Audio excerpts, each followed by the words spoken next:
इमरान रियाज साहब के हवाले से वो आपके ऊपर बात कर रहे हैं और आप उनके ऊपर बात कर रहे हैं और तीसरे बीच में आफ्ताब इकबाल साहब आए। मैं पूछना ये चाहता हूँ कि ऐसे क्यों हुआ? इमरान इमरान रियाज साहब हमारे दोस्त हैं और उनके साथ अच्छे ताल्लुकात हैं हमारे, अल्हम्दुलिल्लाह। क्या इमरान खान साहब को जायज तौर के ऊपर जेल में रखा गया है?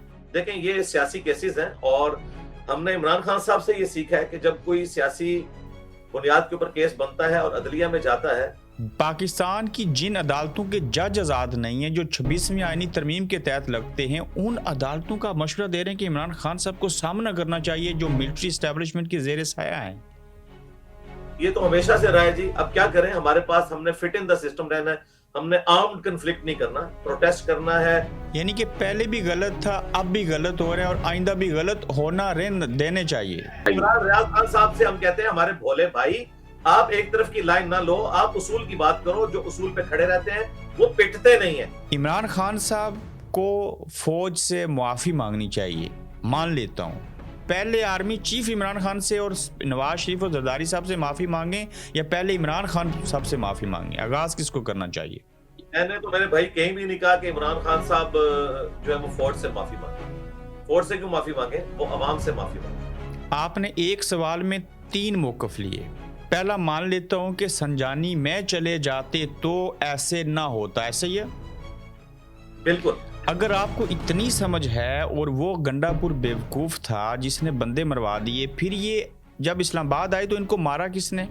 जाहिर है कि जब writ of the government challenge हो रही हो और आप रेड जोन में चले जाएं तो उन्होंने तो उसको तो खाली करवाना था। क्या कोई रियासत, कोई अपनी फौज, कोई अपनी पुलिस अपने अवाम को, अपने मुसलमानों को, अपनी राया को रात को लाइटें बंद करके स्नाइपर से गोलियां मारनी चाहिए?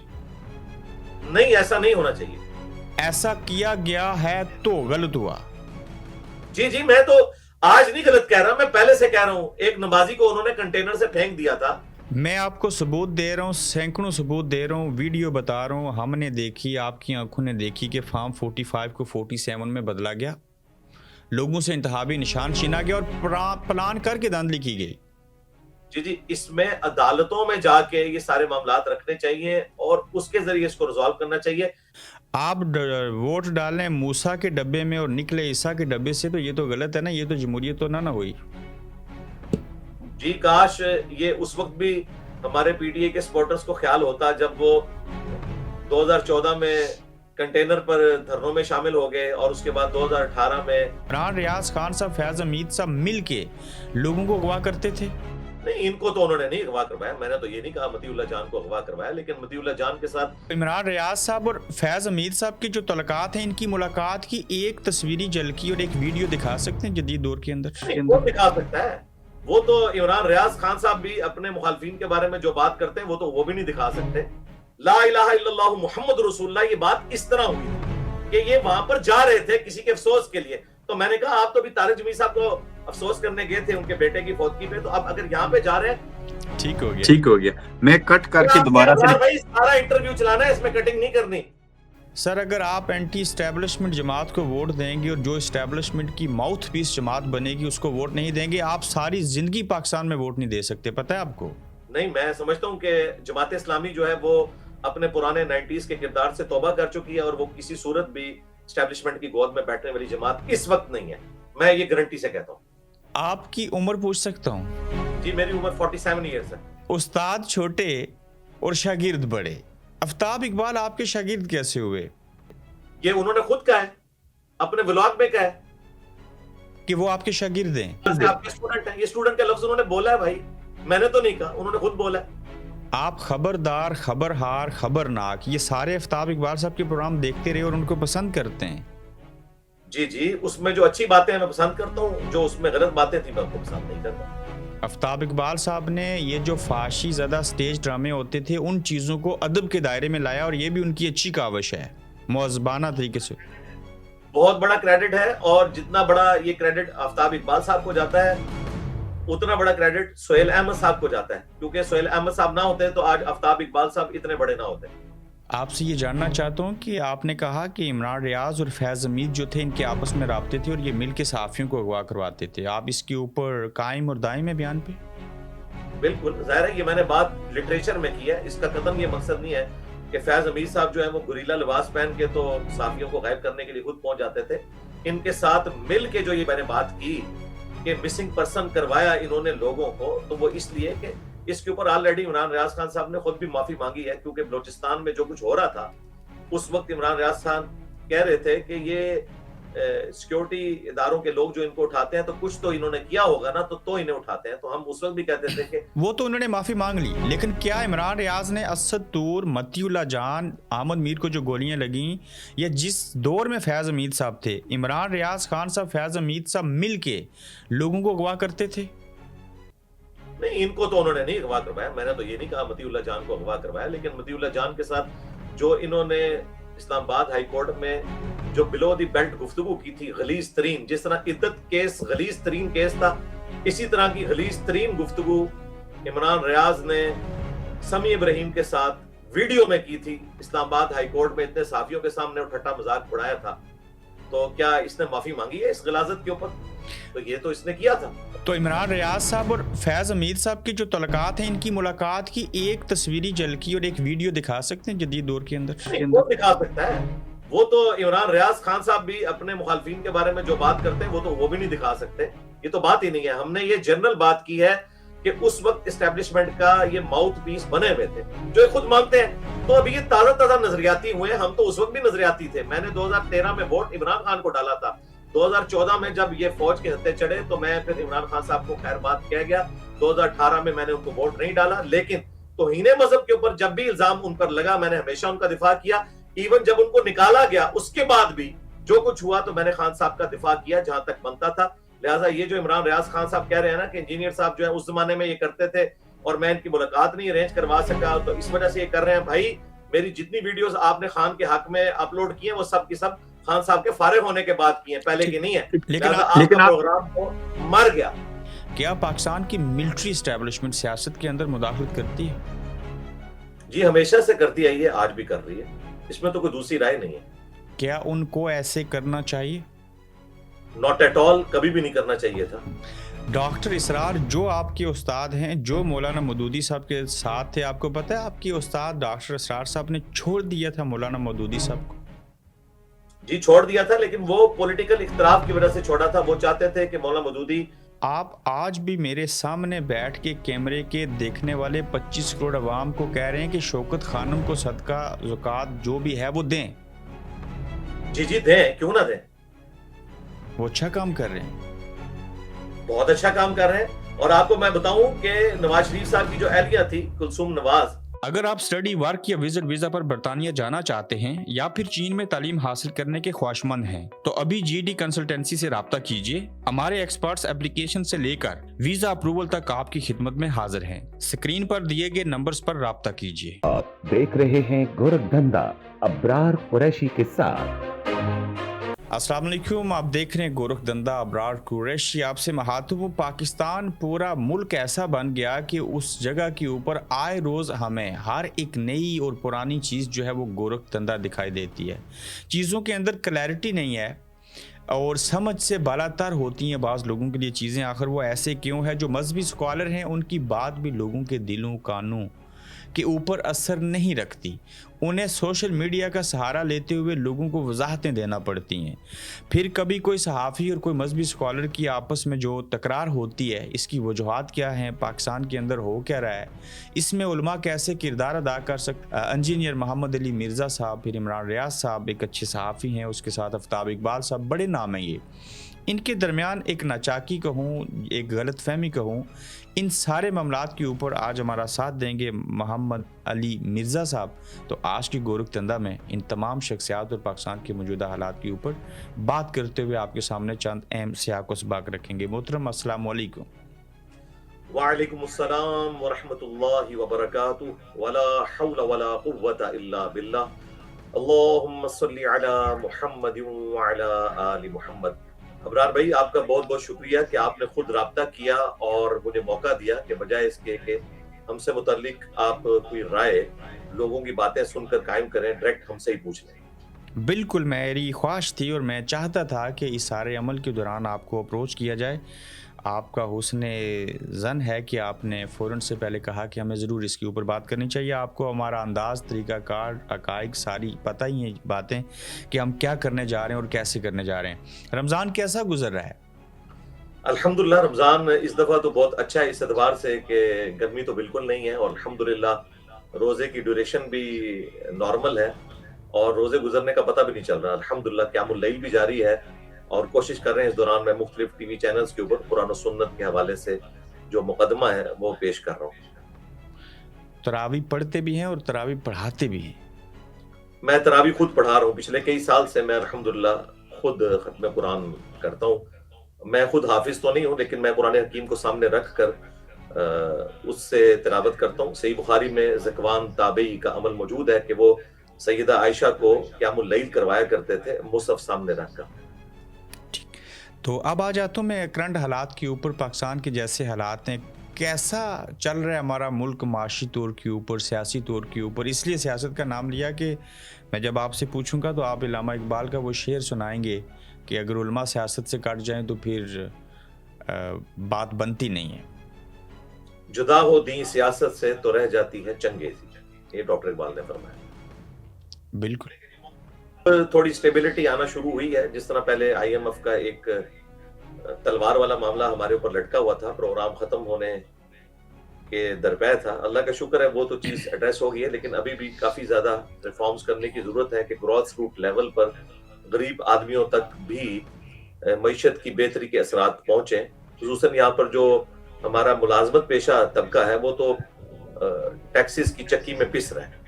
हकीकत बात है कि उनके लिए दो वक्त की रोटी भी इस वक्त इशू बन चुका है और पिछले ऑलमोस्ट आप समझ लें 10 सालों के अंदर पाकिस्तान में जो मेरी ऑब्जर्वेशन है वो ये है कि मिडिल क्लास जो है वो तो ऑलमोस्ट खत्म ही होती जा रही है, वो लोअर मिडिल क्लास बन चुकी है। मोहतरम, इस सारे अमल का जिम्मेदार कौन है? ये जो गुर्बत है, माशी बदहाली है, सियासी अदम इस्तेकाम है। मैं समझता हूँ कि पाकिस्तान चूंकि एक सिक्योरिटी स्टेट है, बदकिस्मती की वजह से, काश हम वेलफेयर स्टेट होते, उसकी वजह से हमारा जो बजट का अच्छा खासा हिस्सा है वो सिक्योरिटी इश्यूज के ऊपर, यानी हमारी फौज के ऊपर और एटॉमिक एनर्जी के इदारों के ऊपर लगता है, जो हमारी जोग्राफियाई हालात की वजह से एक बिल्ट इन हमारी कमजोरी बन चुकी है। ग्रेट ब्रिटेन ने यहाँ से जाते हुए कश्मीर की शक्ल में हमें एक मसला थमा दिया और इंडिया और पाकिस्तान दोनों जो है वो अपनी अवाम के ऊपर उस तरह पैसा खर्च करने की बजाय डिफेंस के ऊपर लगाते हैं। और पाकिस्तान में ज़ाहिर है यही वजह है कि हम अपने लोगों पर पैसा नहीं लगा सके उस मजबूरी की वजह से, और आज प्रैक्टिकली हम एक सिक्योरिटी स्टेट बन चुके हैं। और अल्लाह करे कि हम इस सारे धंधे से निकलें और इंडिया के साथ दोस्ती करके तजारत वाला मामला करें। चाइना और इंडिया का आपस में इतनी दुश्मनी वाला मामला है, उसके बावजूद $200 बिलियन की इनकी आपस में तजारत है। अगर वो तजारत कर सकते हैं तो हम भी करें, और इसकी वजह से उम्मीद है कि दोनों मुल्कों में बेहतरी आएगी। मसला कश्मीर तो हल हो चुका और पाकिस्तान और भारत ने तो ये चीज़ें तय कर ली हैं, तो फिर किस तरह का सिक्योरिटी रिस्क? और दुनिया पूरी की फ़ौजें होती हैं, अपनी मुल्क, कौम और मज़हब के लिए लड़ती हैं, दिफाई बजट वो भी रखती हैं। ये कैसी एग्जाम्पल है कि हम सिक्योरिटी रिस्क हैं, इस वजह से मुल्क के अंदर माशी बदहाली है। सिक्योरिटी स्टेट बन चुकी है हमारी, उसकी वजह से हम अपना पैसा फौज के ऊपर लगाते हैं और अवाम पर नहीं लगा पाते। ये हमारी एक मजबूरी बन चुकी है प्रैक्टिकली इस वक्त। और आप देखें जब से अमेरिका गया है अफगानिस्तान से, तो TTP का जो फितना दब चुका था ज़रब अज़्द और रद्दुल फसाद के बाद, वो दोबारा से उसने सर उठा लिया। और बलोचिस्तान की भी सूरत हाल आपके सामने है, और इंडिया में भी एक बड़ी स्टॉन्च किस्म की गवर्नमेंट है और वो भी बिल्कुल कंप्रोमाइज करने के लिए तैयार नहीं। हर तरफ से हम घिरे हुए हैं। मोहतरम, मैं आप जैसे मजहबी स्कॉलर से और फहम व फरासत रखने वाले से ये भी पूछना चाहता हूँ कि पाकिस्तान के अंदर जो इस वक्त जमहूरियत है, क्या आप इसको जमहूरियत मानते हैं? मैं तो समझता हूँ कि पाकिस्तान में जब से पाकिस्तान बना है सही मानों में जमहूरियत आई नहीं है, ना आज है ना आज से पहले थी। मेरा तो मौक़िफ़ ये है। तो फिर हम इसको मिलिट्री डेमोक्रेसी कह सकते हैं? बिल्कुल, एक हाइब्रिड निज़ाम जो है वो इस वक्त मुल्क के ऊपर है। पिछले आप ऑलमोस्ट समझ लें कि जब से मुशर्रफ साहब गए उसके बाद से, और अब इस निज़ाम ने अपनी गिरफ्त काफ़ी ज़्यादा मजबूत कर ली है। बिल्कुल, गिरफ्त मजबूत हो चुकी है, लेकिन इसका असल जिम्मेदार कौन है? असल जिम्मेदार मैं समझता हूँ कि सबसे पहले नंबर के ऊपर हमारी ज़ाहिर एस्टेब्लिशमेंट है। उसके बाद हमारी अदलिया है जिन्होंने हमेशा लेजिटिमाइज किया डिक्टेटर्स को, और उसके बाद हमारे पॉलिटिशियंस भी हैं जो वक्तन फक्तन इनके आलाकार बनते रहते हैं और वो इन्हें टिश्यू पेपर की तरह इस्तेमाल करके फेंक देते हैं। हमने बारहा रिक्वेस्ट की है कि चार्टर ऑफ डेमोक्रेसी और चार्टर ऑफ इकोनॉमी ये तमाम सियासी लीडर्स को मिल के लिख लेना चाहिए कि गवर्नमेंट किसकी भी हो, हमारी इकोनॉमिक पॉलिसीज उसी तरीके से चलती रहेंगी और एक दूसरे की हम टांग नहीं खींचेंगे। लेकिन अफसोस के साथ सियासतदान जो है वो 90s की सियासत से अभी तक बाहर नहीं निकले। उस वक्त भी आपको पता है काजी हुसैन साहब धरने लेकर पहुंच जाते थे, उसके बाद दो दफा नवाज शरीफ साहब और बेनजीर, और फिर बाद में भी आपने देखा कि किस तरीके से 2013 के अंदर एक गवर्नमेंट बनी और फिर धरने शुरू हो गए। उसके बाद फिर अदलिया के जरिए एक प्राइम मिनिस्टर फारिग हुए, उसके बाद फिर अगले प्राइम मिनिस्टर आए तो उनको जो है वो रजीम चेंज करवाई गई इस हवाले से कि अदम एतमाद के जरिए उनको फारिग किया गया। तो असम्बलियां अगर 5 दफा सही तरीके से अपना टाइम पूरा करें नेचुरल पेस में, तो हम उस डेमोक्रेसी की तरफ सफर तय कर सकते हैं जहां आप बैठे हुए यूके के अंदर इस वक्त इवॉल्व हो चुके हैं और उन्होंने प्रैक्टिकली अपने मुल्कों को सिक्योरिटी स्टेट की बजाय एक सोशल वेलफेयर स्टेट बना ली। बिल्कुल ऐसे मैं छोटे छोटे चंद और सवाल पूछना चाहता हूँ और फिर मैं आता हूँ इमरान रियाज साहब और आफ्ताब इकबाल साहब के हवाले से। क्या पाकिस्तान की मिलिट्री इस्टेब्लिशमेंट सियासत के अंदर मुदाखलत करती है? जी हमेशा से करती आई है, आज भी कर रही है, इसमें तो कोई दूसरी राय नहीं है। क्या उनको ऐसे करना चाहिए? नॉट एट ऑल, कभी भी नहीं करना चाहिए था। और हमारे सियासतदानों को भी चाहिए था कि जब वो अंदर होते हैं तो सेम पेज का नारा लगाते हैं और जब बाहर निकाले जाते हैं तो फिर कहते हैं वोट को इज्जत दो। तो उन्हें चाहिए कि जब अंदर होते हैं उस वक्त इन प्रॉब्लम्स को हाईलाइट किया करें और को एग्जिस्ट करें। फिल वक्त थोड़ा अरसा लगेगा एस्टेब्लिशमेंट को सियासत से बाहर निकालने के लिए, फौरन नहीं निकलेंगे, क्योंकि हमारे जो जुग्राफियाई हालात हैं सिक्योरिटी स्टेट वाले, यानी हर तरफ से खतरा है, उसमें हमारी फौज हमारी एक बेसिक नीड भी है। जाहिर है कि हमारी ये जो आजादी है इस वक्त, हमारे मुल्क का अमन है, वो एक ही डिसिप्लिन अदारे के ऊपर डिपेंडेंट है, वो फौज है। इम्पोर्टेंस है और वो उस इम्पोर्टेंस का फिर इस एतबार से भी फायदा उठा लेते हैं कि वो पॉलिटिकल असर रसूख रखते हैं। इमरान रियाज साहब के हवाले से वो आपके ऊपर बात कर रहे हैं और आप उनके ऊपर बात कर रहे हैं और तीसरे बीच में आफ्ताब इकबाल साहब आए। मैं पूछना ये चाहता हूँ कि ऐसे क्यों हुआ? इमरान रियाज साहब हमारे दोस्त हैं और उनके साथ अच्छे ताल्लुकात हैं हमारे, अल्हम्दुलिल्लाह। बस ये कुछ अरसे से जब से वो मुल्क से बाहर गए हैं तो उनकी सोशल मीडिया के ऊपर काफी ट्रोलिंग हो रही थी कि लोग उनको भगोड़ा कह रहे थे। तो बस इसी दौरान शायद उनको किसी ने मशवरा दिया या वो शैतान के हाथों हाईजैक हुए कि मेरी एक 7 महीने पुरानी वीडियो जो जुलाई 2024 में अपलोड हुई थी, टीसीएम के साथ पॉडकास्ट हुई थी तलहा अहद भाई के साथ, उसका भी एक कटा हुआ क्लिप छोटा सा जिसमें 5-6 कटिंग थी, एक तरफ की पिक्चर पेश की गई थी, गोया कि मैं पीटीआई को सिंगल हैंडली जो है वो क्रिटिसाइज कर रहा हूं। हालांकि मैं उसमें एस्टेब्लिशमेंट को क्रिटिसाइज कर रहा था और उसके जेल में उस कॉन्टेक्स्ट में पीटीआई के ऊपर बात कर रहा था। उसको लेकर उन्होंने एक व्लॉग बना दिया आज से कोई ऑलमोस्ट 2 हफ्ते पहले, और उसमें उन्होंने बड़े संगीन किस्म के इल्जामात मुझ पर लगाए। अगर आप मुझे इजाजत दें तो मैं वो इल्जामात रिपीट कर देता हूँ कौन कौन से लगाए और मुख्तसर उनके जवाब दे देता हूँ। जरूर, मुख्तसर आप मुझे सिर्फ बताएं कि क्या इल्जामात लगाए उन्होंने आपके ऊपर। हाँ जी, पहला इल्जाम उन्होंने ये लगाया कि मुझे 26 नवंबर का जो एपिसोड हुआ जिसमें रियासती इदारों की तरफ से क्रैकडाउन हुआ पीटीआई के ऊपर, उसके बाद मुझे लॉन्च किया गया ताकि मैं एस्टेब्लिशमेंट की लाइन लूं और पीटीआई की मुखालफत करूं। हालांकि ये बिल्कुल बात गलत है। ये वीडियो तो 26 नवंबर के वाक़े से भी 4 महीने पहले यूट्यूब के ऊपर अपलोड हुई थी, जुलाई 2024 में। अपलोडिंग डेट आप पीसीएम की पॉडकास्ट की देख सकते हैं। दूसरा इल्जाम उन्होंने मेरे ऊपर लगाया कि इंजीनियर साहब ने इमरान खान साहब के किरदार के ऊपर नक़्द की है और उनके करैक्टर को मिलाइन करने की कोशिश की है, तो जाती किरदार किसी का उछालना नहीं चाहिए। मैंने कतई उनका जाती किरदार नहीं उछाला था, मैंने तो उनके सियासी किरदार पे बात की थी कि वो सेम पेज का नारा लगाते थे और बाद में यू टर्न्स लिए और फिर जब निकाले गए तो नजरियाती बन गए। मैंने इस पे बात की थी, नाऊज़ बिल्लाह, मैंने उनके जाती किरदार पे बात नहीं की थी और ना ये किसी मुसलमान को शाया है कि किसी दूसरे मुसलमान के जाती किरदार के ऊपर बात करें।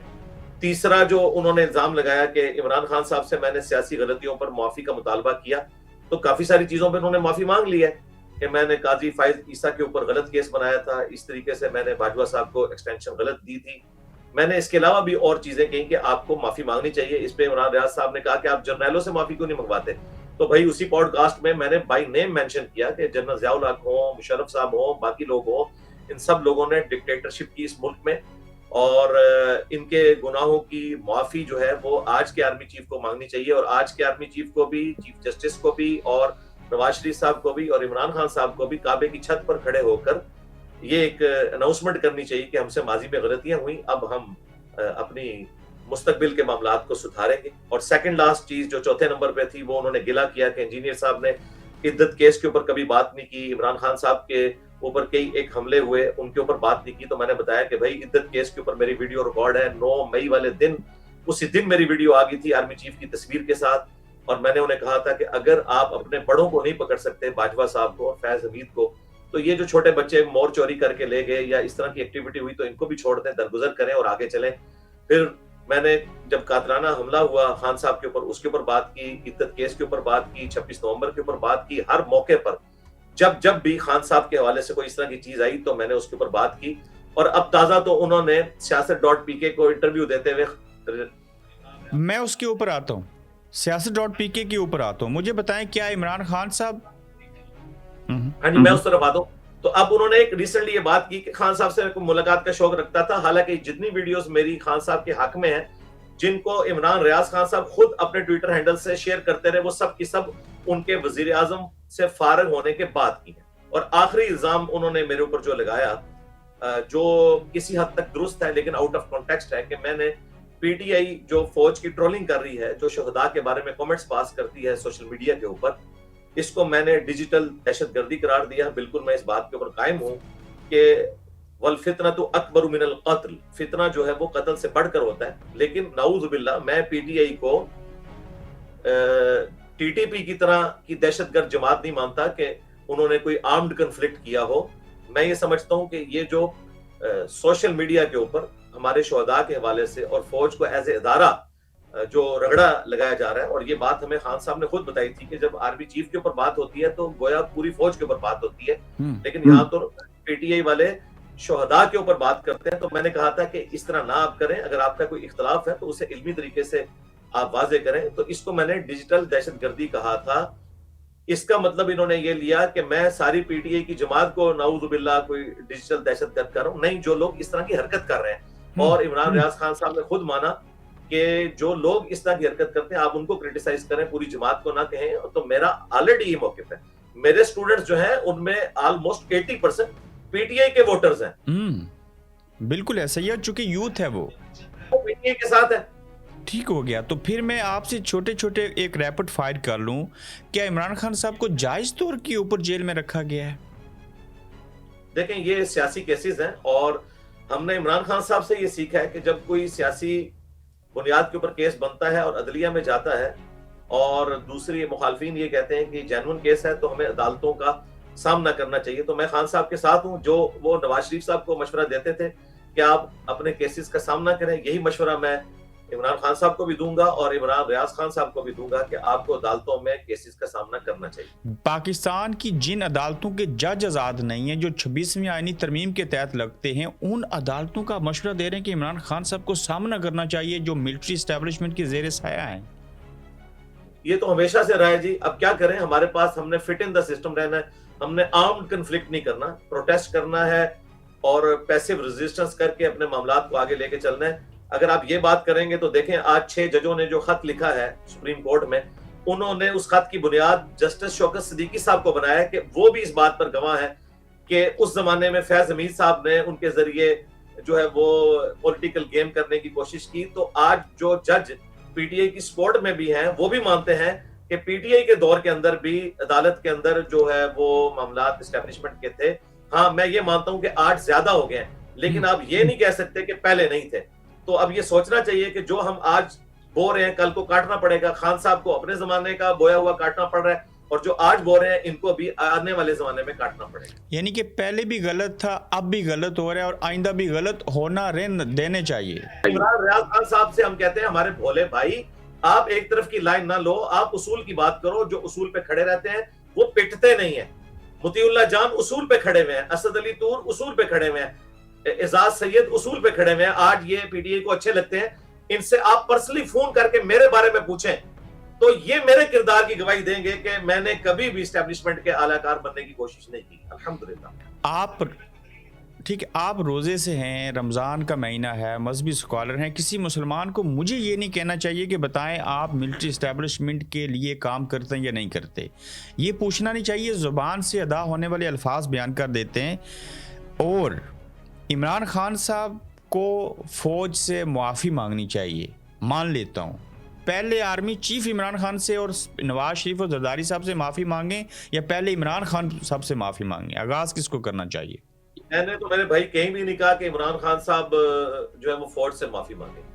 फौज से क्यों माफी मांगे? वो अवाम से माफी मांगे कि उन्होंने अपने दौर में जो कुछ किया वो गलत था। उन्हें सेम पेज का नारा लगा के फवाद चौधरी साहब को फ्रंट पे रख के इस तरह की बातें नहीं करनी चाहिए थी। फौज का ग्राफ जो गिर चुका था मुशर्रफ के बाद पॉलिटिक्स में किरदार की वजह से, बाकी तो उनका जो किरदार है उसको हम सलूट करते हैं, वो हमारे लिए जाने दे रहे हैं, लेकिन जो पॉलिटिकल किरदार है जो कमजोर हुआ था वो खान साहब ने सेम पेज का नारा लगा के उनको दोबारा से पॉलिटिक्स में एंटर करवाया। मैंने कहा था इस किरदार के ऊपर माफी मांगे। बाकी जो 9 मई के मामलात हैं उनके ऊपर खान साहब ने तो अब खुद कह दिया है कि जो लोग इसमें मुजरिम है उन्हें सजा देनी चाहिए, और मैं खान साहब के साथ हूँ। सीसीटीवी कैमरे की वीडियोस भी अवेलेबल हैं, उस दिन भी आ गई थी, और किसी को भी नाहक सजा नहीं होनी चाहिए। अगरचे ये बड़े दुख की बात है, हमारे अपने कई स्टूडेंट्स ऐसे हैं जो 9 मई के केसेस में 1 साल गुजार चुके हैं अंदर और उनके केसेस नहीं लगते थे। अब कुछ अर्सा पहले लोग निकलना शुरू हुए हैं, और हम उम्मीद करते हैं कि जो बेगुनाह लोग जियो फेंसिंग में आ गए थे उनको इस तरह की सजा ना दी जाए कि बेगुनाह उन्हें 1 साल के लिए बगैर ट्रायल के अंदर रखा जाए। ठीक हो गया। क्या 26 नवंबर को जुल्म, जबर, तशद्दुद हुआ? जी बिल्कुल हुआ है, इसमें कोई दूसरी राय नहीं है। और मैं इसमें सबसे पहले तो अपने पॉलिटिकल लीडर्स को कहूंगा कि उन्हें चाहिए था कि जब उनको संजानी पर जगह मिल रही थी और हमारे जो केपी के मिनिस्टर साहब हैं, चीफ मिनिस्टर साहब गंडापुर, वो भी एग्री थे, तो इनको इस तरीके से नहीं करना चाहिए था। वहां पर उनका लंबा धरना चल सकता था और वो गवर्नमेंट के ऊपर दबाव डाल सकते थे। उनको इस तरह रेड जोन में नहीं आना चाहिए था कि एक मौका फराहम कर दिया और उसके बाद जो कुछ हुआ वो बड़े दुख से कहना पड़ता है कि ऐसा नहीं होना चाहिए था। कभी भी इस तरीके से फौज को और अवाम को आमने सामने नहीं आना चाहिए। और यही बात मैं टीएलपी के धरनों के बारे में भी कहूंगा कि वो भी खान साहब के दौर में जिस तरीके से आए सामने और फौज को क्रैकडाउन करना पड़ा, और उससे पहले नवाज शरीफ साहब के दौर में, तो पॉलिटिकल जो किरदार है ना हमारे सियासी लीडर्स का, वो कमजोर है। उन्हें खुद देखना चाहिए कि इस तरह की चीजों का अंजाम क्या होता है। पहले उनको ख्याल रखना चाहिए और उसके बाद हमारे रियासती इदारों को भी चाहिए कि रियासत मां की जगह होती है, वो अपने लोगों के साथ इस तरह का जुल्म न करें। आपने एक सवाल में 3 मौक़िफ़ लिए। पहला, मान लेता हूं कि संजानी में चले जाते तो ऐसे ना होता, ऐसे ही है? बिल्कुल। अगर आपको इतनी समझ है और वो गंडापुर बेवकूफ़ था जिसने बंदे मरवा दिए, फिर ये जब इस्लामाबाद आए तो इनको मारा किसने? जाहिर है कि जब writ of the government challenge हो रही हो और आप रेड जोन में चले जाएं तो उन्होंने तो उसको तो खाली करवाना था और उसका एंड रिजल्ट तो ये होना था। ये एक एपिसोड गलत हुआ है। मैं कहता हूं कि इसको पॉलिटिकल तरीके से होना चाहिए था, आर्म्ड कन्फ्लिक्ट नहीं होना चाहिए था। रियासत को भी इसको बजाय आहनी हाथों से निपटने के पॉजिटिवली डील करने की कोशिश करनी चाहिए थी। ये तो ख्वाहिश होगी ना कि किस उनको करनी चाहिए थी, लेकिन ऐसे नहीं हुआ। क्या कोई रियासत, कोई अपनी फौज, कोई अपनी पुलिस, अपने अवाम को, अपने मुसलमानों को, अपनी राया को रात को लाइटें बंद करके स्नाइपर से गोलियां मारनी चाहिए? नहीं, ऐसा नहीं होना चाहिए। ऐसा किया गया है तो गलत हुआ। जी, मैं तो आज नहीं गलत कह रहा, मैं पहले से कह रहा हूं। एक नमाजी को उन्होंने कंटेनर से फेंक दिया था। मैंने उसी वक्त रात को जब मुझसे इस हवाले से डिस्कशन हुई तो मैंने इसके ऊपर वर्डिक्ट अपनी दे दी थी। और टीएलपी जिनकी वजह से मेरे ऊपर कम से कम 7 दफा मर्डर अटेम्प्ट हो चुकी है, जिनमें तो 5 बड़े सीवियर थे, उनके बारे में भी मैं कहता हूं वो भी पॉलिटिकल जमात है, उनके साथ भी कोई ज्यादती नहीं होनी चाहिए। बिल्कुल ठीक हो गया। इद्दत में नकाब वाला केस जब बना तो इंजीनियर मोहम्मद अली मिर्ज़ा साहब के जहन में क्या आया? ये निकाह की तौहीन है, ये एक मुसलमान की तौहीन है या दीन इस्लाम की तौहीन है? मैं समझता हूँ कि यंग जनरेशन के ऊपर एक बड़ा बुरा इफेक्ट इसका आया, इसीलिए मैंने इसके ऊपर तफसीली लेक्चर रिकॉर्ड करवाया था और उसमें मैंने कहा था कि आप हमारे बच्चों को क्या सिखाना चाह रहे हैं। और जो वहां पर प्रोसीडिंग हुई है वो इतनी गलीज किस्म की प्रोसीडिंग थी। मैंने वो एजाज सैयद साहब से रब्ता किया तो उन्होंने अपने एक दोस्त से मुझे वो फैसला मंगवा के भेजा, तो मैंने उसको पढ़ा। मैंने उसके ऊपर तफसीलन वीडियो रिकॉर्ड करवाई थी और मैंने बताया था कि इस्लामिक पॉइंट ऑफ व्यू से जो गवाह भी वहां पर पेश किए गए हैं उनकी तो गवाही वैसे ही एक्सेप्टेबल नहीं है, वो सबसे बड़े कल्परेट हैं। और जब एक औरत अपनी इद्दत के बारे में बता देती है उसके बाद रियासत का कोई काम नहीं है कि किसी के पर्सनल मैटर्स में इस तरीके से दखल दे। लेकिन उसमें इन लोगों से भी मिसहैंडलिंग हुई कि उस वक्त जो हमारे भाई हैं, दोस्त हैं, सहाफी उमर चीमा की जो खबर थी वो अब इनको माननी पड़ी कि वो सही निकली। जो उन्होंने डेट निकाह की बताई थी उसी डेट को निकाह हुआ था जो उस जमाने में पीटीआई और इमरान खान साहब डिनाई कर रहे थे। चले उमर चीमा साहब की तो रिपोर्ट सही निकली, बाकी इद्दत केस के हवाले से जो कुछ हुआ मैं तो इसे बिल्कुल कंडेम करता हूं और इसके ऊपर मेरी वीडियो रिकॉर्ड है। 6 लाख से ज्यादा लोग वो वीडियो देख चुके हैं। मैं आपसे ये जानना चाहता हूँ कि आपने कहा कि इमरान रियाज और फैज़ हमीद जो थे इनके आपस में राब्ते थे और ये मिल के सहाफ़ियों को अगवा करवाते थे, आप इसके ऊपर कायम और दायम है बयान पे? बिल्कुल जाहिर है, ये मैंने बात लिटरेचर में की है, इसका कतन ये मकसद नहीं है कि फैज हमीद साहब जो है वो गुरीला लिबास पहन के तो सहाफियों को गायब करने के लिए खुद पहुंच जाते थे।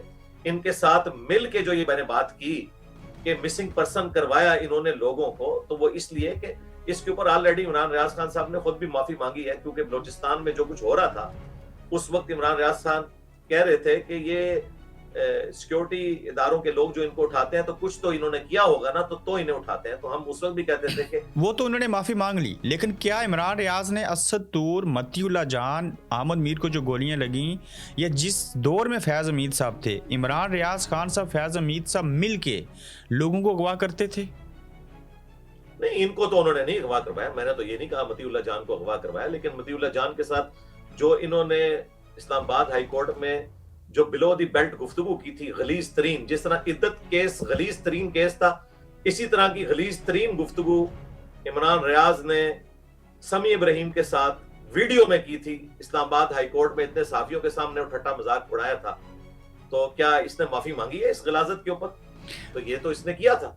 तो इमरान रियाज साहब और फैज़ हमीद साहब की जो तलकात हैं, इनकी मुलाकात की एक तस्वीरी झलकी और एक वीडियो दिखा सकते हैं जदीद दौर के अंदर? वो दिखा सकता है। वो तो इमरान रियाज खान साहब भी अपने मुखालफिन के बारे में जो बात करते हैं वो भी नहीं दिखा सकते। ये तो बात ही नहीं है। हमने ये जनरल बात की है कि उस वक्त एस्टेब्लिशमेंट का ये माउथ पीस बने हुए थे, जो ये खुद मानते हैं। तो अभी ये ताजा नजरियाती हुए, हम तो उस वक्त भी नजरियाती थे। मैंने 2013 में वोट इमरान खान को डाला था। 2014 में जब ये फौज के हत्थे चढ़े तो मैं फिर इमरान खान साहब को खैर बात कह गया। 2018 में मैंने उनको वोट नहीं डाला, लेकिन तौहीने मजहब के ऊपर जब भी इल्जाम उन पर लगा मैंने हमेशा उनका दिफा किया। इवन जब उनको निकाला गया उसके बाद भी जो कुछ हुआ तो मैंने खान साहब का दिफा किया जहां तक बनता था। लिहाजा ये जो इमरान रियाज खान साहब कह रहे हैं ना कि इंजीनियर साहब जो है उस जमाने में ये करते थे और मैं इनकी मुलाकात नहीं अरेंज करवा सका, तो इस वजह से ये कर रहे हैं। भाई, मेरी जितनी वीडियोस आपने खान के हक में अपलोड किए वो सब की सब खान साहब के फारिग होने के बाद किए, पहले की नहीं है। लेकिन प्रोग्राम तो मर गया। आप इमरान खान साहब को वोट देते रहे, उनके फॉलोअर्स रहे। जी जी जी। अब नहीं है? नहीं, मैं उनका फॉलोअर क्यों होऊंगा भाई? आप आइंदा वोट नहीं देंगे? नहीं, मैं वोट तो दूंगा। मैं जाहिर है मैंने वोट उनको नहीं डाला 2018 के इलेक्शंस के अंदर, इसलिए कि उन्होंने जो है वो उस वक्त कंप्रोमाइज किया एस्टेब्लिशमेंट के साथ और धरनों के जरिए वो आए। हम तो चूंकि शुरू से एंटी एस्टेब्लिशमेंट बयानियां रखते हैं और मैं उसी तरह ही हूं जिस तरह जावेद हाशमी साहब है। ठीक हो गया। तो जो भी प्रो एस्टेब्लिशमेंट होगा आप उस जमात को वोट नहीं देंगे? बिल्कुल नहीं दूंगा जी, बिल्कुल नहीं दूंगा। फिर आप सारी जिंदगी पाकिस्तान जाती एफिलिएशन जो है ना वो मौलाना मदूदी की जमात के साथ है, जमात इस्लामी के साथ, अल्हम्दुलिल्लाह। फिर आप जमात इस्लामी खुद भी टीम बनी रही है 90s में। मैंने उस वक्त तो खैर मेरा वोट भी नहीं बना हुआ था, मैंने उनको वोट नहीं डाला। हाँ, जब मुनव्वर हसन साहब ने ऐलान बरात किया एस्टेब्लिशमेंट से तो फिर मैंने जमात इस्लामी को वोट डाला। सर, अगर आप एंटी एस्टेब्लिशमेंट जमात को वोट देंगे और जो एस्टेब्लिशमेंट की माउथ पीस जमात बनेगी उसको वोट नहीं देंगे, आप सारी जिंदगी पाकिस्तान में वोट नहीं दे सकते, पता है आपको? नहीं, मैं समझता हूं कि जमात इस्लामी जो है वो अपने पुराने 90s के किरदार से तौबा कर चुकी है और वो किसी सूरत भी एस्टेब्लिशमेंट की गोद में बैठने वाली जमात इस वक्त नहीं है। मैं ये गारंटी से कहता हूं। जमात इस्लामी एस्टेब्लिशमेंट के साथ मिलकर काम नहीं करती, वो छोटी बुराई है जी। पहले तो करती रही है, अब नहीं है। अब तो देखें वो कितने अपराइट हैं। देखें इस वक्त जो उनके अमीर हैं उन्होंने तो खुद से कहा कि मैं अपनी सीट हार चुका हूं। मुझे बताएं इतना हौसला किसी पीटीआई के बड़े में है, नून लीग के बड़े में है, जो जमात इस्लामी के बड़े में? हाफिज नईमुर रहमान साहब ने अपनी सीट छोड़ दी। तो इसको कहते हैं डेमोक्रेसी। ये नहीं है कि जब हुकूमत में हो तो सेम पेज और निकाले जाओ तो मैं कहूं कि जी मैं आइन के लिए बात कर रहा हूं, जब हुकूमत में हो तो मुखालफिन को दबाओ, निकाले जाओ तो आपको कि मैं वोट को इज्जत दे रहा हूं। ठीक हो गया। आपकी उम्र पूछ सकता हूं? जी मेरी उम्र 47 ईयर्स है। अल्हम्दुलिल्लाह मैंने 90s की सियासत देखी हुई है, इसलिए तो मैं अपने टीनेजर बच्चों को समझाता हूं कि आपको नहीं पता कि हर जमाने में एक बी टीम रही है एस्टेब्लिशमेंट की। ये इसमें कोई दो राय नहीं है सर। ये उस्ताद उस्ताद छोटा जी जी आपकी उम्र कितनी? मैं 38 का हूँ। हाँ तो आप मुझसे ऑलमोस्ट 10 साल छोटे हैं। 10 साल छोटा हूँ। मैं इस वजह से जाती सवाल पूछा मोहतरम आपसे कि उस्ताद छोटे और शागिर्द बड़े। आफ्ताब इकबाल आपके शागिर्द कैसे हुए? ये उन्होंने खुद कहा है, अपने व्लॉग में कहा है कि वो आपके शागिर्द हैं। आपके स्टूडेंट हैं। ये स्टूडेंट का लफ्ज उन्होंने बोला है भाई, मैंने तो नहीं कहा, उन्होंने खुद बोला है। लेकिन वो तो कहते हैं कि दीनी मामलात की कदर करते हैं। जो आपने बिदात के खिलाफ, शिर्क के खिलाफ आवाज बुलंद की, तो मेरे भाई वो आवाज भी मैं इसी लहजे में बुलंद करता था। उस वक्त आपको लहजा अच्छा लगता था क्योंकि आपके मुखालफिन पे बात हो रही थी। अब जब हमने आपकी गलती हाईलाइट की तो आपको लहजा बुरा लगना शुरू हुआ। मेरा लहजा तो शुरू से इसी तरीके से अल्हम्दुलिल्लाह। तो वो स्टूडेंट वाली बात इस तरह। और फिर मुझे बताएं, आप लोगों ने और आपके बड़ों ने और हमारे बड़ों ने हमें बचपन से मौला अली अलैहिस्सलाम से मुतल्लिक एक बात बताई है कि वो फरमाया करते थे कि जिससे मैंने एक बात भी सीखी वो मेरा उस्ताद है। ठीक है ना? बिल्कुल ऐसे ही। इमरान रियाज खान साहब ने तो अपनी वीडियो में खुद माना हुआ है कि मैंने नमाज इंजीनियर साहब की वजह से शुरू की। अच्छा, लेकिन आफ्ताब इकबाल साहब और इमरान रियाज कह रहे हैं कि हमने आपको इज्जत दी और इज्जत देने की कोशिश की, लेकिन आपको इज्जत रास नहीं आई। हमें इज्जत देना या लेना किसी मखलूक के साथ, इसको हम मुतालिक नहीं समझते। हम समझते हैं ये अल्लाह का काम है।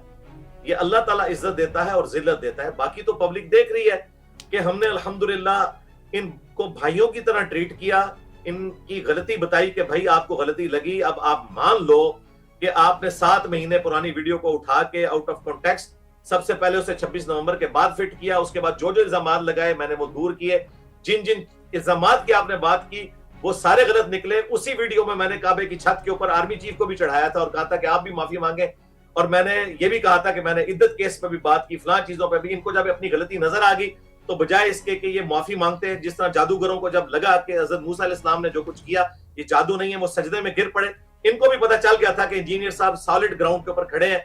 और मैंने एंड पे ये कहा था, आप हमारे भाइयों ऑनलाइन बात कर लो इमरान रियाज साहब और एंकर बना लो आफ्ताब साहब को। मुझे पता था कि ये क्लिप का सिलसिला शुरू हो जाएगा, तो चूंकि बड़े इसमें इमरान रियाज साहब हैं तो मैंने कहा आप सामने आ जाए और मेरी वीडियो चलाएं, उसकी अपलोडिंग डेट देखें और कॉन्टेक्ट से बात कर ले। और मुझे पता था ये कभी भी नहीं बैठेंगे क्योंकि इनको अपनी गलती का एहसास है। मुझे लगता था कि माफी मांग लेंगे, लेकिन इन्होंने बात का रुख दूसरी तरफ फेर दिया। अब अवाम फैसला करेगी। अल्हम्दुलिल्लाह कितने लोग जो हैं वो मंजर आम पर आ गए हैं, जो हमारे स्टूडेंट्स नहीं हमारे नाकदीन हैं, और वो भी आके कह रहे हैं कि इंजीनियर साहब ने तो बिल्कुल वाजे कर दिया था, बजाय इसके कि उनकी बातों का जवाब दिया जाता। ये तो अंदाज पे आ गए। अब अंदाज पे मैं आऊं तो आफ्ताब इकबाल साहब की अपने टॉक शोज में क्या जुबान होती है तो मैं बात नहीं करूंगा। और आज जो इमरान रियाज खान साहब जुबान इस्तेमाल कर रहे हैं, हालांकि स्टार्ट इन्होंने किया था, मुझे मुनाफिक कहा था इन्होंने पहले व्लॉग। लेकिन आपने उनको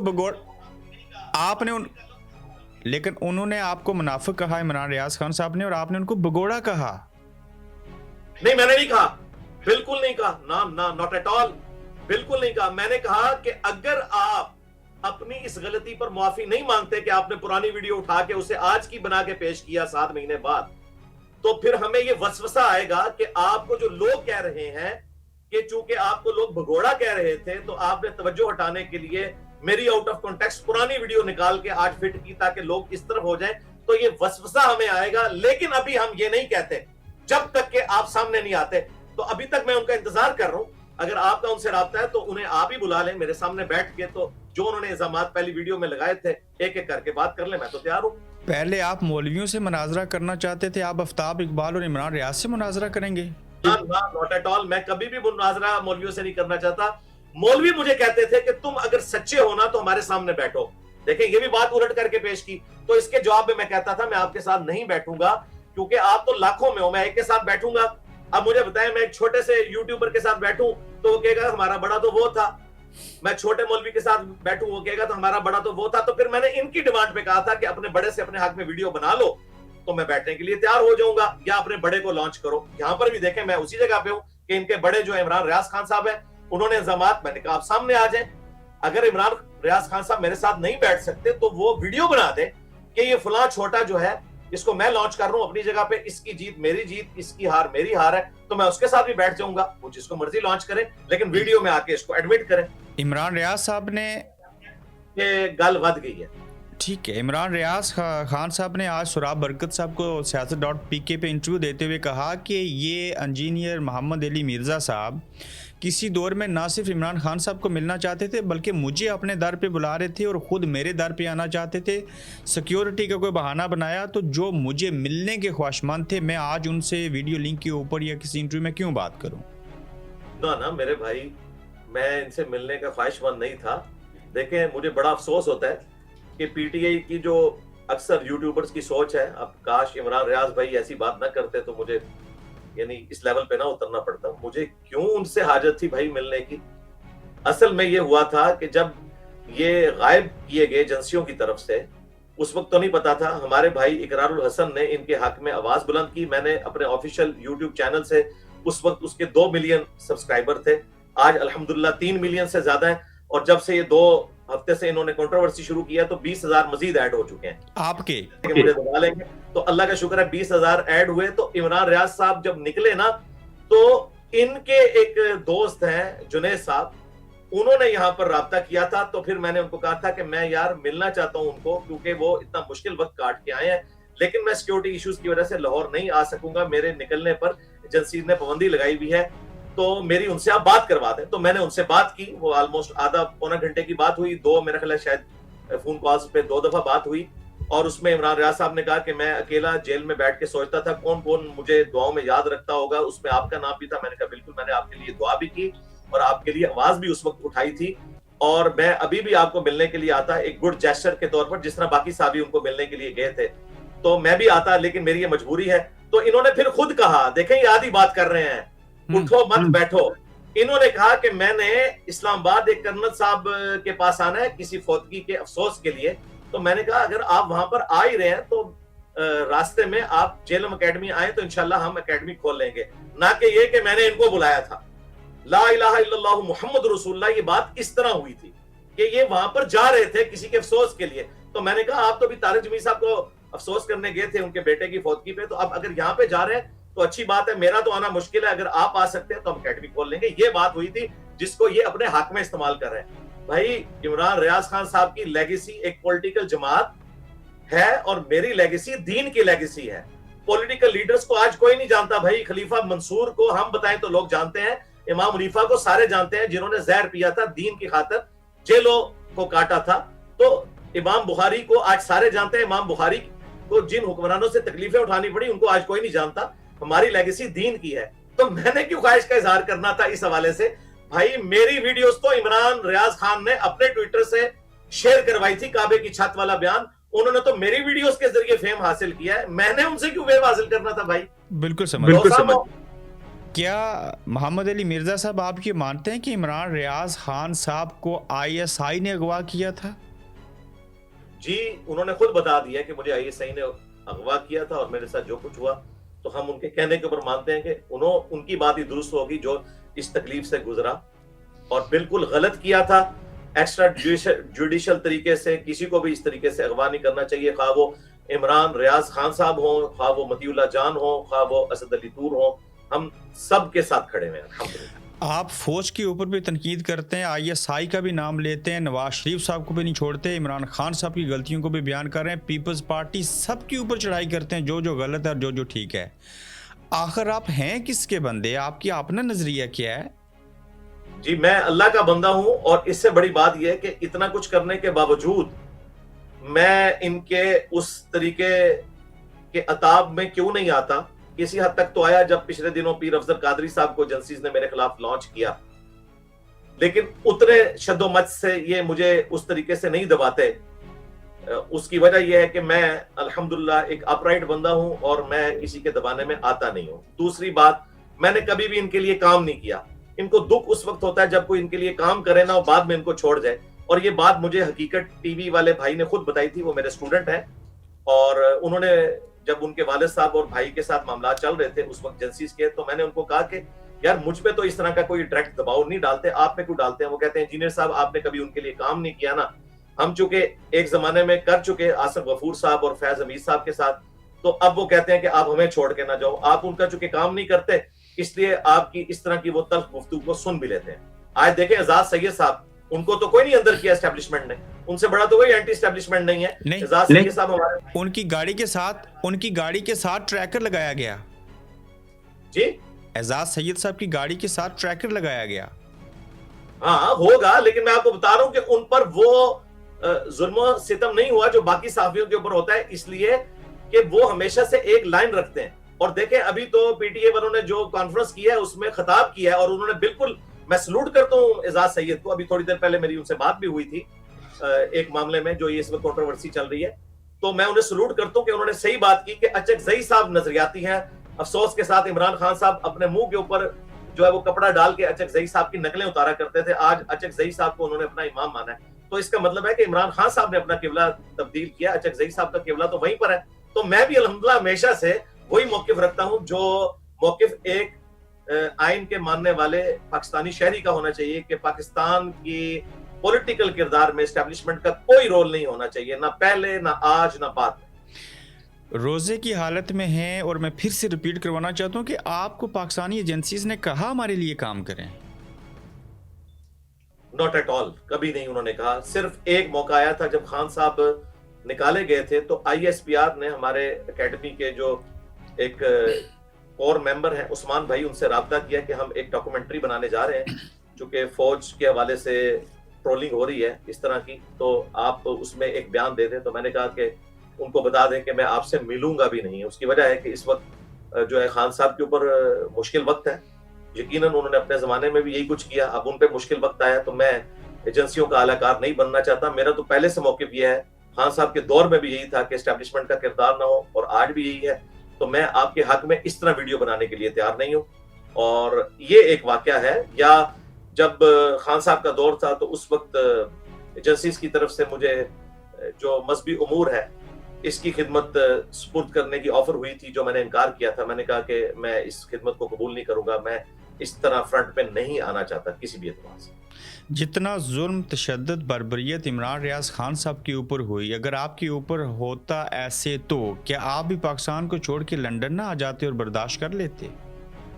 जी, मैं कभी भी नहीं छोड़ के जाता। उसकी वजह यह है कि मैं एक दीनी लेगेसी को लेके चलता हूँ। हमने अपने लीडर्स को देखा है जो दीनी पेशवा थे कि उन्होंने जेलों में जहर के प्याले पिए हैं। इमाम मुनीफा रहमतुल्लाह अलैह ने, आमर बिन हंबल ने कोड़े खाए हैं, इमाम मालिक के शोल्डर तोड़े गए, उस जमाने के मौलवियों ने अब्बासी खुलफा के जरिए उन पर जुल्म किए।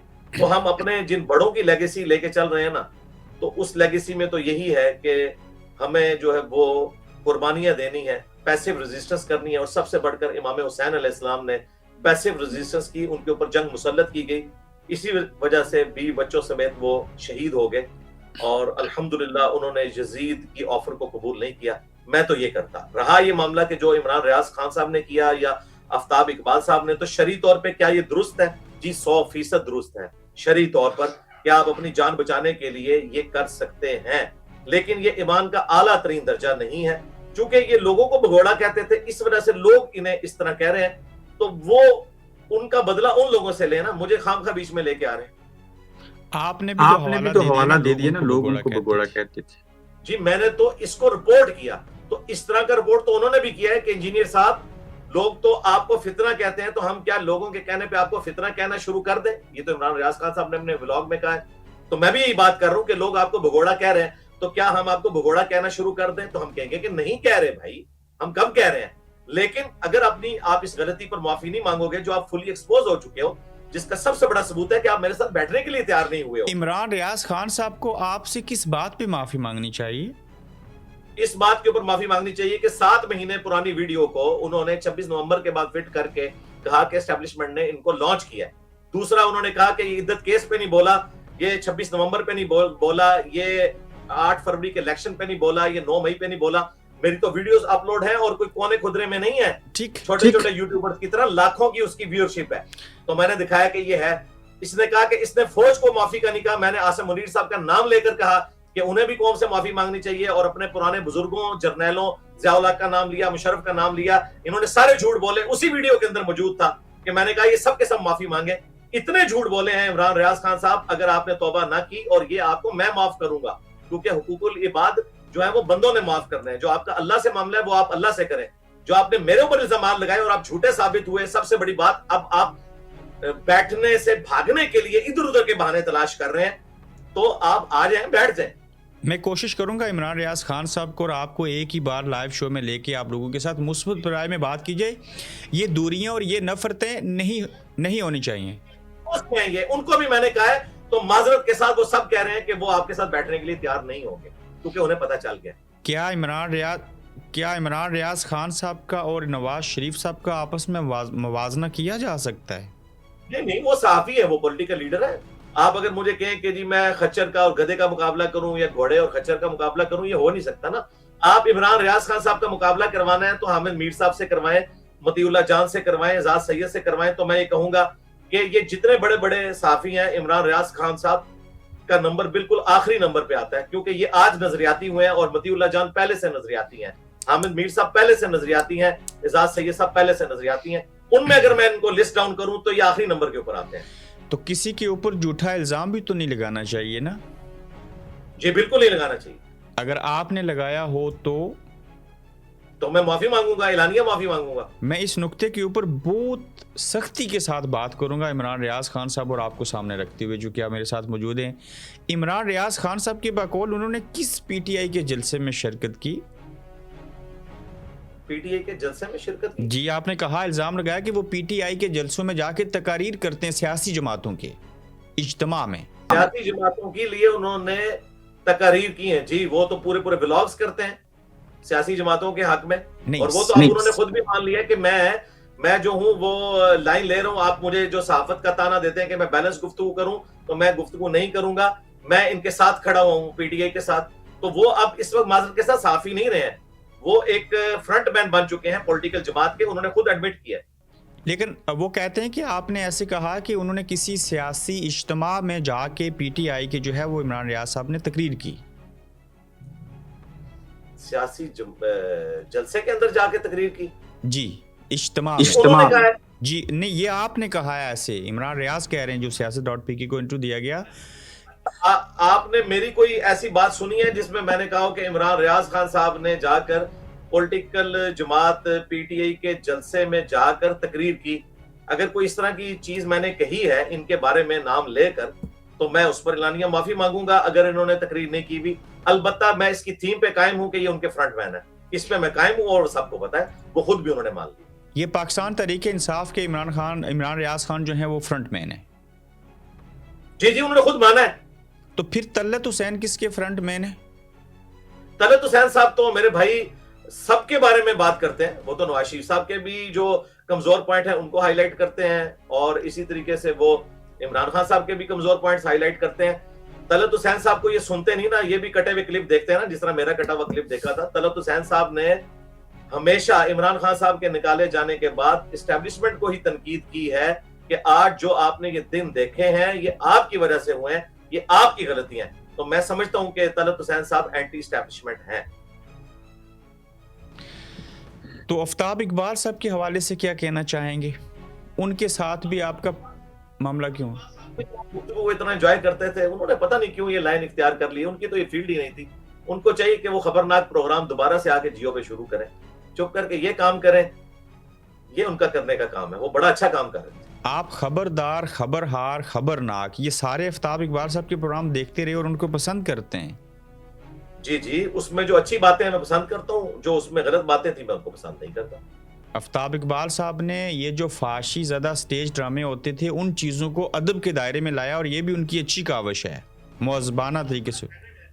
बहुत बड़ा क्रेडिट है, और जितना बड़ा ये क्रेडिट आफ्ताब इकबाल साहब को जाता है उतना बड़ा क्रेडिट सोहेल अहमद साहब को जाता है, क्योंकि सोहेल अहमद साहब ना होते तो आज आफ्ताब इकबाल साहब इतने बड़े ना होते। तो अगर लोग ये सोचें, जैसे आपने कहा कि आपके 70% फॉलोअर जो हैं वो सेम हैं जो इमरान खान साहब को फॉलो करते हैं, चूँकि यूथ आपको फॉलो करती है, आपने एक नया लोगों को राह दी, तो अपने लोगों का सामना कैसे करेंगे जब आप इस तरह की तनकीद करते हैं? जी, वो हमारे लोग तो हमारे साथ खड़े हैं अल्हम्दुलिल्लाह, अल्लाह के फजल से। वो कहते हैं कि हम खान साहब को पॉलिटिकल लीडर मानते हैं, उनको मजहबी पेशवा नहीं मानते, ना हम इस्लामिक टच के कायल हैं। हम डेमोक्रेसी की स्ट्रगल में उन्हें वोट डालते हैं। रिलीजन में आप हमारे उस्ताद हैं, तो वो तो हमारे साथ खड़े हुए हैं। अब देख लें एक एक करके हमारे वो तमाम स्टूडेंट्स जो कल तक खान साहब के हक में वीडियोस बनाते थे, वो एक एक करके उन्होंने इमरान रियाज खान साहब को खुद जवाब देना शुरू कर दिए मेरे बताए बगैर, और वो खुद बता रहे हैं, उनकी पुरानी वीडियोस मौजूद है खान साहब के हक में। तो वो तो अल्हम्दुलिल्लाह दीन को प्रायोरिटी देंगे। बाकी रहा मामला, मैं अपने किसी स्टूडेंट को नहीं कहूंगा कि इसकी वजह से वो खान साहब के खिलाफ हो जाएं या खान साहब की पॉलिटिक्स के खिलाफ हो जाएं। हम तो उसूली बात कर रहे हैं, अगर उनको खान साहब की पॉलिटिक्स अच्छी लगती है तो जरूर उन्हें वोट डालें, लेकिन उन्हें मजहबी पेशवा ना माने। पॉलिटिकल पेशवा है, उन्हें पॉलिटिकल पेशवा ही रहने दें। ठीक, आपकी जो यूथ है जो आपको पसंद करती है, जो इमरान खान साहब को पसंद करती है, ये कॉमन चीज़ है, तो ये कॉमन सोच रखने वालों के बारे में ही आपसे सवालात करना चाहता हूँ। जी जी जी, करेक्ट। ये जो हालिया इंतखाबात हुए उसमें क्या धांधली हुई और पीटीआई से इलेक्शन चोरी किया क्या? देखें, अगर मैं इसको कैटेगोरिकली बात करूंगा तो फिर चूंकि आप तो सहाफी हैं और बाकी सहाफी भी मुझसे सबूत मांगेंगे, तो मेरे पास तो रिटर्न में कोई ऐसा सबूत नहीं है। हाँ, जनरल परसेप्शन की बात करें तो 8 फरवरी के इलेक्शन से फौरन बाद जो संडे आया था उसमें मैंने कह दिया था कि 2018 में भी आरटीएस के जरिए धांधली हुई थी और 2024 के इलेक्शन के अंदर उससे ज्यादा धांधली हुई है जो परसेप्शन नजर आ रही है, जो फॉर्म 45 और 47 का आपस में कंफ्लिक्ट आ रहा है। मैं समझता हूँ पाकिस्तान के तमाम इलेक्शंस में इसी तरीके से होता है और अल्लाह करे कि हमारे शफाफ इलेक्शन हो।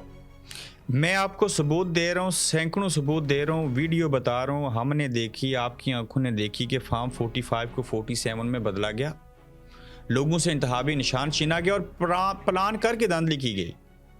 जी जी, इसमें अदालतों में जाके ये सारे मामलात रखने चाहिए और उसके जरिए इसको रिजॉल्व करना चाहिए। मेरे कहने से तो ये ना तो रिवर्स होना है और ना मेरे कहने से ये मामलात जो है दूसरी तरफ जाएंगे। मैं तो जनरल बात करूंगा कि हमेशा से हमारी एस्टेब्लिशमेंट का किरदार रहा है, इसमें तो कोई दूसरी राय नहीं है। ठीक हो गया, आपने वाज़ेह कर दी चीज़। आप वोट डालें मूसा के डब्बे में और निकले ईसा के डब्बे से, तो ये तो गलत है ना, ये तो जमहूरियत तो ना हुई।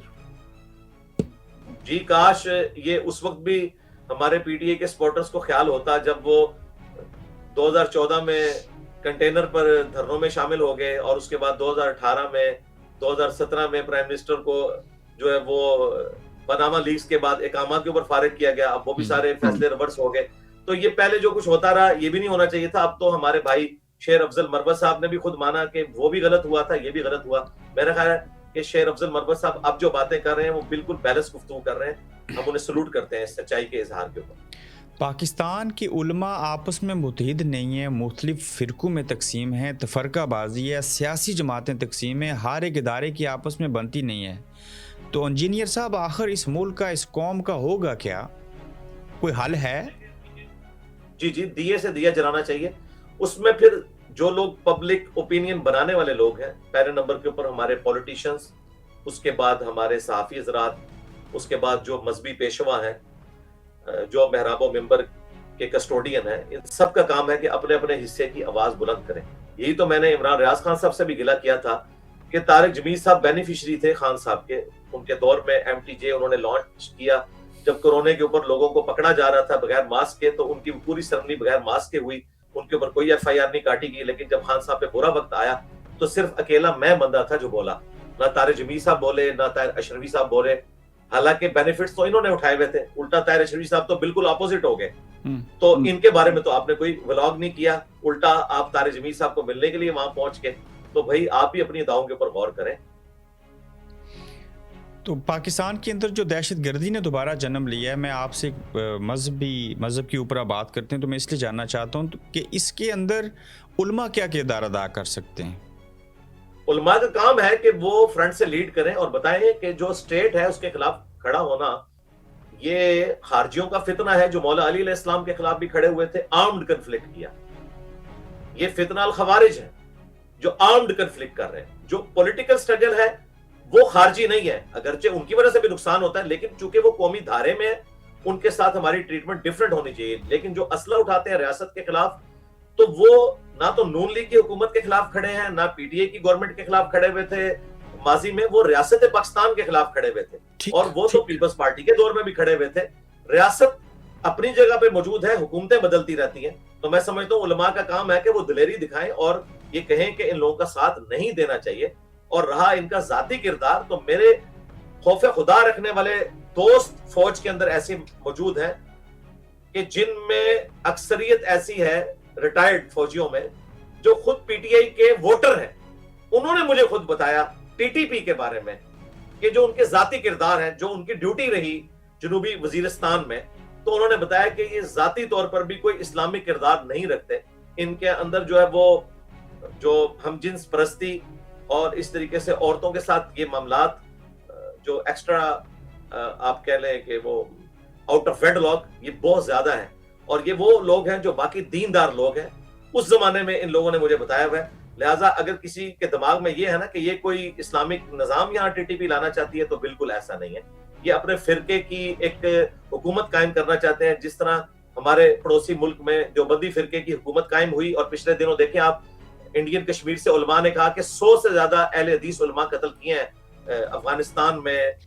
हमारे जो ये तालिबान है, इन्होंने सिर्फ अपने इख्तलाफ की वजह से। बिल्कुल ठीक। मैं चंद छोटे छोटे सवाल पूछूंगा, फिर मैं आपको इजाज़त चाहूँगा। ये पाकिस्तान के अंदर कोई खातून फीमेल चीफ मिनिस्टर हो तो इसकी शरीयत क्या है? देखें, अगर ओवरऑल हुक्मरानी किसी औरत के सुपुर्द की जाए, ओवरऑल हुक्मरानी, तो इसके बारे में तो इस्लाम की वाज़ेह गाइडलाइन है। सही बुखारी में मौजूद है कि एक सहाबी कहते हैं कि मैंने इरादा किया कि मैं सैयदा आयशा का साथ दूं हजरत अली के खिलाफ, लेकिन मुझे रसूलुल्लाह की एक हदीस याद आ गई कि जब किसरा वालों ने एक औरत को अपना हुक्मरान बनाया था, तो नबी इस्लाम ने फरमाया था कि जो लोग अपनी हुक्मरानी किसी औरत के सुपुर्द कर दें तो वो कभी भी फलाह नहीं पा सकते। तो मैं हजरत आयशा की हमायत से पीछे हट गया। हालांकि यह हदीस एक काफिरा औरत के बारे में थी, लेकिन उस सहाबी ने सैयदा आयशा के हवाले से इसे बयान किया, क्योंकि इस्लाम में जाहिर है कि कुफर इस्लाम का मसला नहीं है, उसूल सबके लिए बराबर है।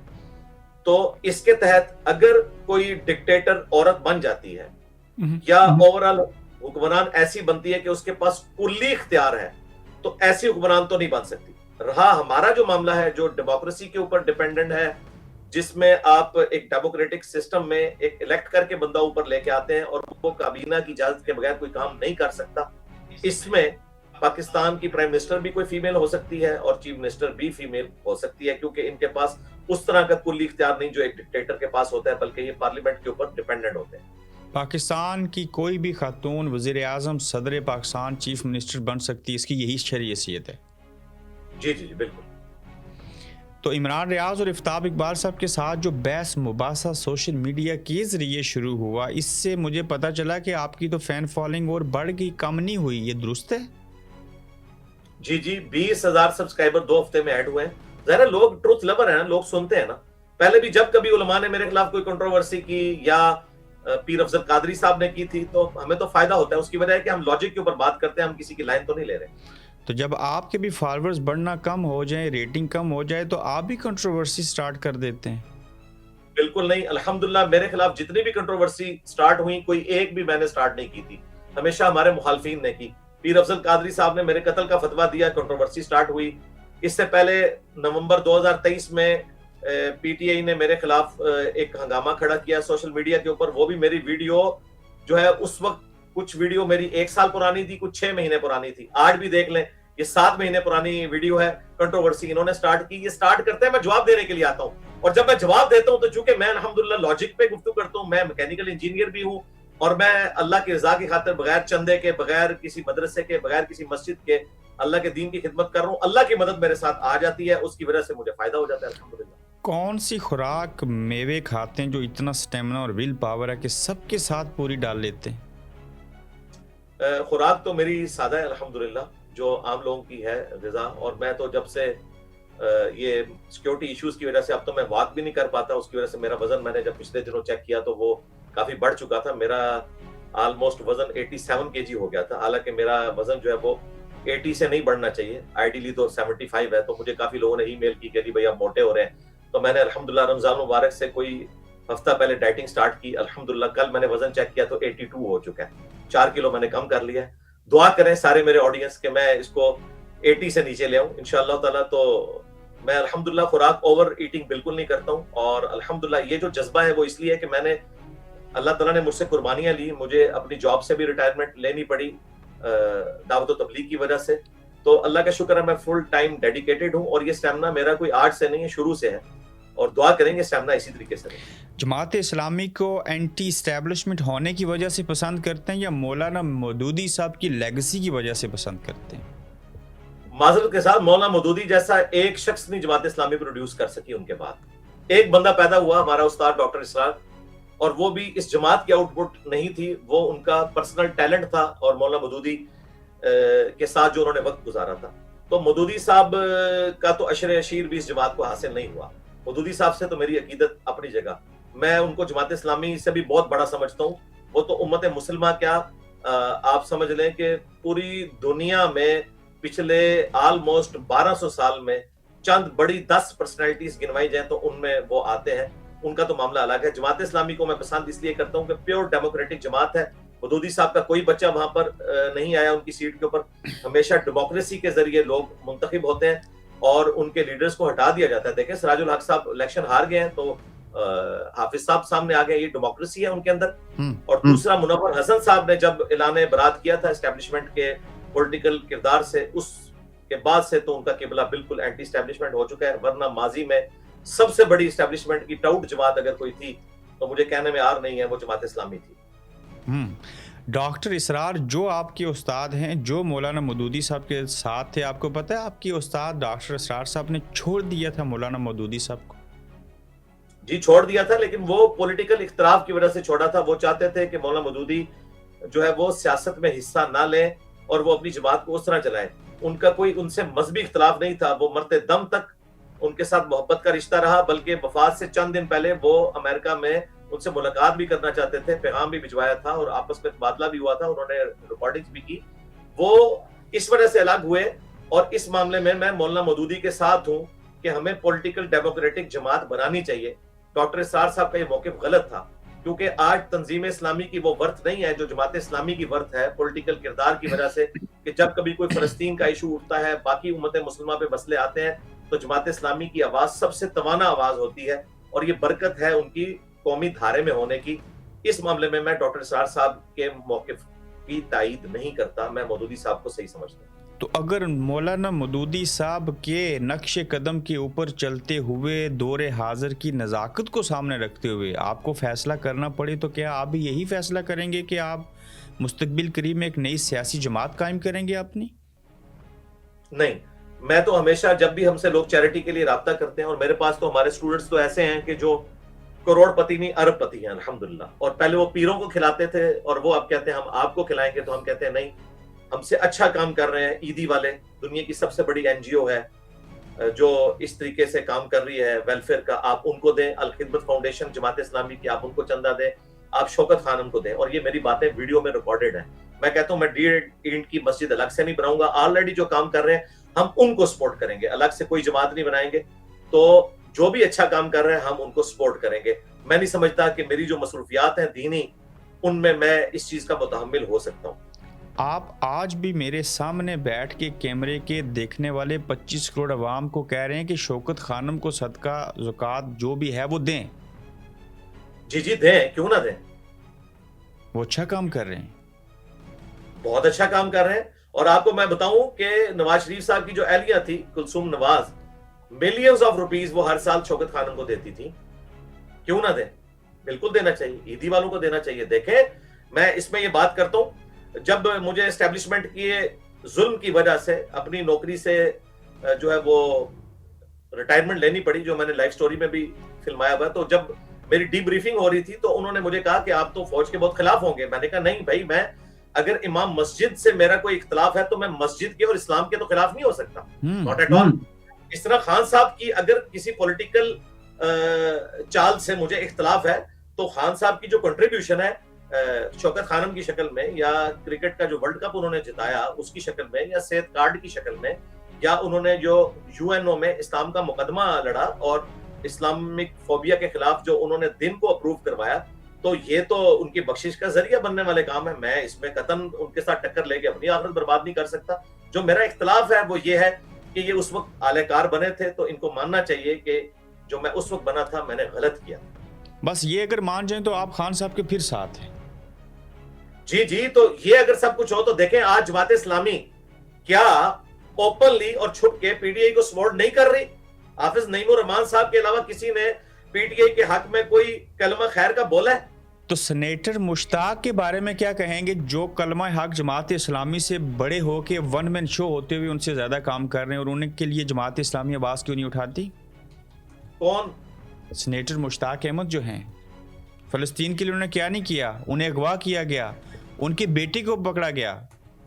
जी जी, सेनेटर मुश्ताक साहब ने तो पूरी पाकिस्तानी कौम का कर्ज अदा किया है। मैंने उनको सपोर्ट किया फ़लस्तीन के इशू में भी और बाकी मामलात के अंदर भी, और जब उनके ऊपर क्रैकडाउन हो रहा था मैंने उसके ऊपर भी बात की अल्हम्दुलिल्लाह। और हमारे जो दोस्त हैं साहिल अदीम साहब, वो तो बड़े शद्दोमत से उनके सपोर्टर थे और हमने इस मामले में उनकी भी सपोर्ट की।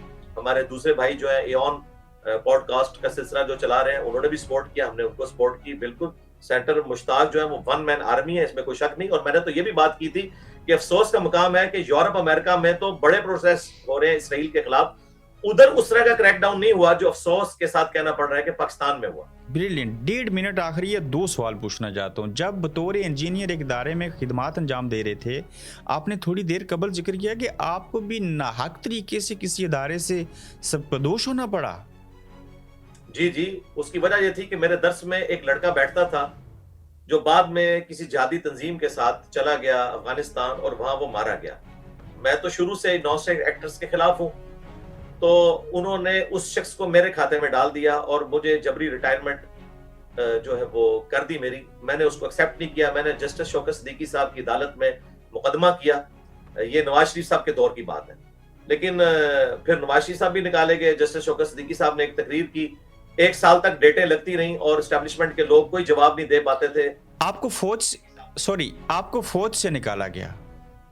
नहीं, फौज से नहीं, चूंकि हमारे एटॉमिक एनर्जी के जो इदारे हैं वो ओवरऑल फौज देखती है। फौज का इदारा नहीं है वो सिविलियन इदारा है, लेकिन फौज के अंडर आता है, क्योंकि हमारी सिक्योरिटी जो है वो फौज के अंडर आती है। आपको इंसाफ नहीं मिला? आप ये नहीं दे सके और अल्टीमेटली शौकत सिद्दीकी साहब फारिग हुए और फिर अतर बिनल्ला साहब चीफ जस्टिस बन गए। और वो उस वक्त चूंकि फौज की लाइन ले रहे थे, वो फैज हमीद के करीबी थे, उन्होंने उस वक्त की एस्टेब्लिशमेंट के कहने पे मेरा केस जो है वो फारिग कर दिया और मेरी बात भी नहीं सुनी। फिर बड़ी मुश्किल से हम सुप्रीम कोर्ट गए, लेकिन फिर बाद में हमारी दावत का कद काट बढ़ गया, तो मैंने खुद ही रिटायरमेंट ले ली अंडर प्रोटेस्ट और मुझे पेंशन भी मिली। वो पहले भी मिल रही थी, लेकिन मुझे तो इनसे तकलीफ उठानी पड़ी। आपको इंसाफ नहीं मिला? जी बिल्कुल नहीं मिला। और इसमें मैं आपको बताऊं, इसमें किस किस की हुकूमत शामिल है। इसमें नवाज शरीफ साहब की हुकूमत है, उसके बाद शायद खाकान अब्बासी साहब की हुकूमत है और उसके बाद इमरान खान साहब की हुकूमत है। मैंने सब वजीर आजम जितने थे उनको खुतूत लिखे, लेकिन किसी ने भी दादरसी नहीं की। मोहतरम इंजीनियर मोहम्मद अली मिर्जा साहब, आपके टाइम का बेहद शुक्रिया। जज़ाकल्लाहु खैरा, वला हौला वला कुव्वता इल्ला बिल्लाह, सुब्हानकल्लाहुम्मा व बिहम्दिका अशहदु अल्ला इलाहा इल्ला अंता अस्तगफिरुका व अतूबु इलैक। अल्लाहुम्मा सल्लि अला मुहम्मद व अला आलि मुहम्मद। फी अमानिल्लाह। आप देख रहे हैं गोरखधंधा अब्रार कुरैशी के साथ।